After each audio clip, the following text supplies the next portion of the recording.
Hey, how are you? Welcome to my live. Listen, do you have your coffee or your tea or water or whatever? And or if you're in another part of the world and it's later in the day, do you have your wine? Let's chat. Good morning. Good morning. I just wanted to come on here and spend a few moments with with some of you to get this week started off right. As I was saying, August is usually a very busy month for me. I am preparing syllabi to teach, but I am not teaching this semester. I have decided not to return to the institution where I suffered a little bit of, not a little bit, a lot, where I suffered harm to my professional career with the way that I was treated. Again, if you read my piece, when care is not at the table, you'll know what I'm talking about. Um, but it's still going to be a great month because even though I'm not quote unquote teaching in the classroom, I'm still teaching because next week, August 14th through 15th here in Richmond, I am hosting my first writers retreat, my first womanist writing circle retreat. And we have a small cohort, a small group, which is what I wanted, what I planned for, because this kind of circle, this kind of retreat, it does require intimacy to be effective. Excuse me. But I've always said if just one shows up, I'm still gonna teach. If 25 show up, I'm still gonna teach. So, but I'm excited to come into Richmond and be present with some women who have worked in this writing cohort that I started earlier this year, beginning of this year. I'm excited to meet these women who are taking a chance and being obedient and listening to the word, to the direction that God has been moving their lives in. So I'm excited to uh, facilitate group this group on next weekend. There's still time to join us if you want to join us physically in Richmond, or if you want to join us online. I will have one day available via Zoom as we work that out. But again, the Womanist Writing Circle retreat, it's something that came to me, was given to me earlier this year, but it's something that's been on my mind for a long time, to have a group that's focused on women and looking at our stories, looking at our voices, how our voices have been stunted by trauma, by um, traditions and practices that don't allow for individual womanist thinking, that doesn't allow for healing because it's all about the keeping hierarchical powers in place, etc., etc. So I love to teach, and I love to teach writing, and I love to help people find their way to themselves through the work. And so that's one of the things we'll be doing. I'm going to be sending out the agenda today for the retreat. I'm excited. I'm excited about that. And if you have any questions again about that, let me know. I'm excited for it. I know I keep saying that, but I am excited for it. The second thing I put out last night is we are now going to be accepting registrants for the Womanist Writing Circle cohort. Cohort number 3 is now launching. That begins September the 6th. I'm excited to meet this next group of women writers who want to work intimately with me for the next 8 weeks. Again, on cultivating that voice, those stories.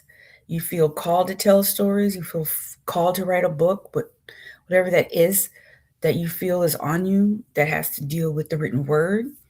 This cohort is an opportunity to sit down and flesh that out. It's 8 weeks every Sunday evening, and it is a very powerful um, program. And it's something that you really do gotta be ready for, because we go through some stuff.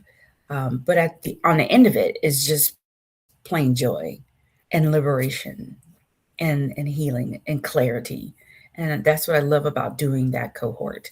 So you can check out my Substack notes on that, and then you can follow the directions for how to find out more about it. But I'm so excited about that as well. So we have some wonderful things happening this month. What's happening in your life? I'd love to hear what's going on in your life.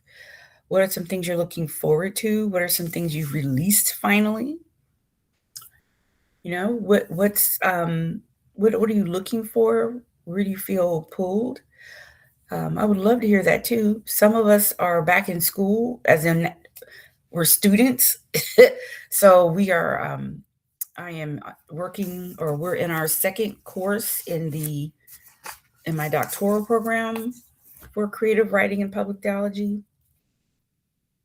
and we are getting into Langston Hughes. I'm so excited. Matter of fact, here's like one of the books we're going to be reading. The Ways of White Folks and the Big C. This is his autobiography.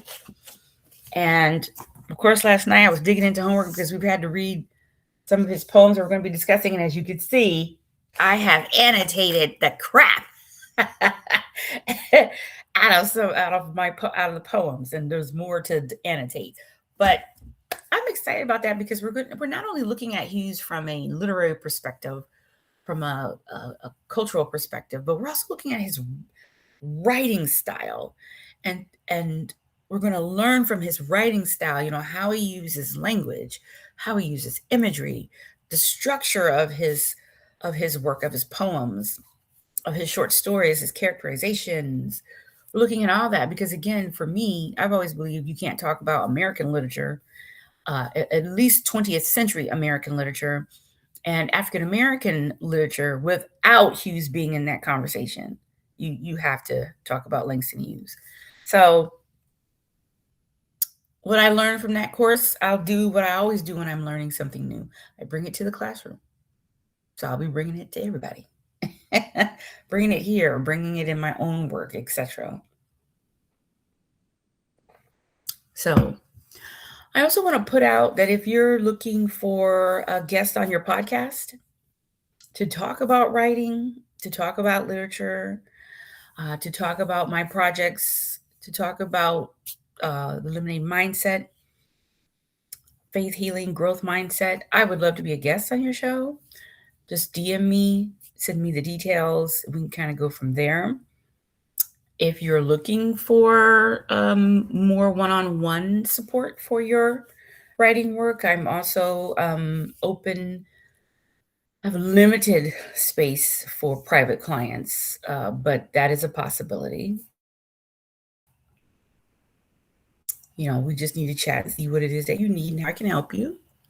But again, God is amazing. God is amazing.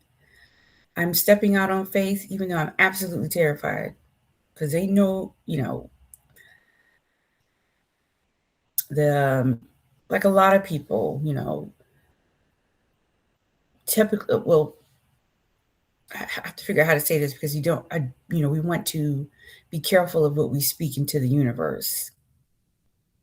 I am not on an institution's payroll. So that can be terrifying, the unknown. But as I've learned through my 53 years, in the unknown is where you find the greatest treasure. It's where you find the greatest opportunity for growth and expansion and development and laughter and rest and healing. So, I'm excited in many ways. Man, the Rebekah of about 15 years ago would have been terrified. Hell, the Rebekah 5 years ago would have been terrified at this uncertainty. But I'm excited about the possibilities that are coming through it, right? So, again, how to change the narrative in your head, the pre-recorded tape messages that always would tell you, this is a disaster, you're not going to make it. How to rework that voice and say, no, life isn't happening to me, it's happening for me. And I don't have a problem, I have an opportunity. What do I need to take from this? What have I learned that I can now expand upon and taken to the next. It really is, excuse me, it really is about really adjusting that recording to be in support of you, not in destruction. If you understand what I mean by that.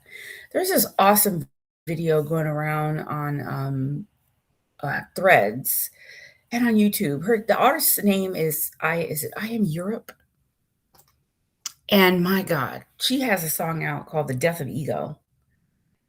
If you can watch that, it is phenomenal because she talks about how the ego can be destructive if you don't keep it under control, if you don't know how to navigate it, right? We need the ego because the ego, it is a form of protection. It is a form of awareness. But the problem is some of us let it take over the driving the car. Some of us let it have too much control, and that can be harmful, very, very harmful.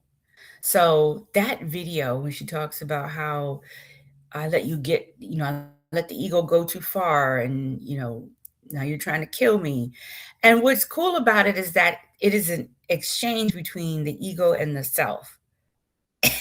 And the imagery that she uses to differentiate the ego from the self is so freaking powerful and creative, and almost in a lot of ways what I would imagine ego would look like. It's got, the hair is wild, the makeup is chaotic. It's quite fascinating. So I think it's I Am Europe. I think that's her name. I need to find that. I think I gotta find that and post it on Substack because that's a powerful uh, creative rendition of how to change the pre-recorded messages in your head that the ego has given you to try to protect you, but it's really taken over your life. It's really taken over. And that is quite fascinating. So I just wanted to come on here really quickly and do my spiel, give you a word of encouragement today, sis. Whatever's going on in your life, truly, truly all is well. Just stay focused, stay grounded in your faith, stay grounded in your prayers, but also stay grounded in your affirmation statements, those statements that I put out every day. Today, we have another 3 affirmations. I have another 3 for you, and let me give those to you in case you haven't seen them yet. Today's 3 affirmations. Number 1, healing is transforming not only my heart, but also the way I experience the world. Number 2, I release the need to carry yesterday's pain into today's possibilities. And number 3, my life is becoming lighter because I am choosing peace over fear. Those are more than just words. It's a way, again, of seeing the world, of seeing yourself in the world. And the more you lean into these affirmations and practice them throughout your day, the more you begin to see the power of words over your life. Again, this thing right here is deceptive. If you let this thing go wild, this ego, this thinking, if you let it go wild, it's going to convince the eyes that what it sees is real. It'll convince the heart that what it feels is real. And then it'll begin to speak in response to all of that. And so you'll find yourself living in a spiral of negativity, doubt, worry, fear, anxiety. And these are all counterproductive to love, right? So it's okay to be afraid, but be fearless in your afraidness. In other words, as I always tell my students, and I tell myself sometimes, I'm afraid, but do it afraid anyway. Do it afraid anyway, right?